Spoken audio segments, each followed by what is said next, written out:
ఇంకా chromosomal theory of inheritance గురించి వస్తే, సో మెండల్ గారు తన లాస్ అన్నిటిని పబ్లిష్ చేశారు 1865లో. కానీ సెవరల్ రీజన్స్, చాలా రీజన్స్ వల్ల 1900 ఇయర్ వరకు మెండల్ గారు పబ్లిష్ చేసిన వర్క్స్ అనేటివి అసలు రికాగ్నైజ్ అవ్వలేదన్నమాట, ఎవరికి తెలియలేదన్నమాట. ఎందుకంటే ఫస్ట్ కమ్యూనికేషన్ లేదు. అప్పట్లో ఎటువంటి కమ్యూనికేషన్స్, ప్రచారాలు అటువంటివి ఎక్కువ జరిగేది కాదు కదా. సో కమ్యూనికేషన్స్ లేకపోవడం వల్ల తన వర్క్ అనేది అందరికీ తెలియకుండా పోయింది. అండ్ సెకండ్ రీజన్ ఏంటి, మెండల్ గారు ఒకటి చెప్పారు, ఏంటి, పేరెంట్స్ నుంచి పిల్లలకి ఏదో ఒక థింగ్ అనేది సంథింగ్ కంటిన్యూస్ గా పాస్ అవుతూనే ఉంది, ఎన్ని జనరేషన్స్ అయినా కానీ. ఆ థింగ్స్ ని మనం ఫ్యాక్టర్స్ అని పేరు పెడదాము అని చెప్పారు. సో ఇప్పుడు ఆ ఫ్యాక్టర్స్ కి ఏం పేరు పెట్టారు, జీన్స్ అని చెప్పారు.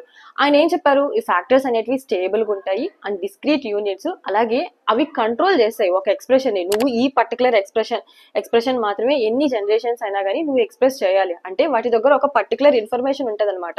నీ క్యారెక్టర్ ఇది, నువ్వు ఎన్ని జనరేషన్స్ అయినా కానీ నీ క్యారెక్టర్ ఇలాగే ఎక్స్ప్రెస్ చేయాలి. లైక్ అది